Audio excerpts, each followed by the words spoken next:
The Louisiana National Guard hosted a multi-component warrior leadership course and provided training for active duty soldiers from Fort Polk as well as guardsmen. The integrated training is the first of its kind in Louisiana, where the National Guard is training active duty soldiers to become the Army's future leaders. This multi-component course provides a great opportunity to learn to work as one cohesive unit, according to Louisiana National Guard soldier Sergeant Kyle Smith. I think the key factor that I take away from training here is that we're all on the same team. We're all endowed with the same basic soldiering skills. Made some good friends here and taken away some good lessons. So it was a very rewarding experience. I like the integration.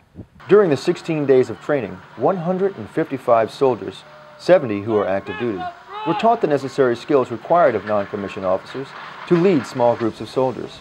The process has been an eye-opening experience, said active duty soldier specialist Amanda Donatelli.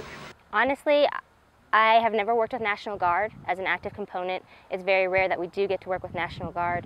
And this new WLC program that they're implementing has been a great benefit, and I believe from both sides we have learned from each other in how to create a more cohesive Army. This warrior leadership course, which was held at Camp Cook in Ball, Louisiana, is the first of future multi-component courses to be led by the Louisiana National Guard's Regional Training Institute to train both guardsmen and active duty soldiers.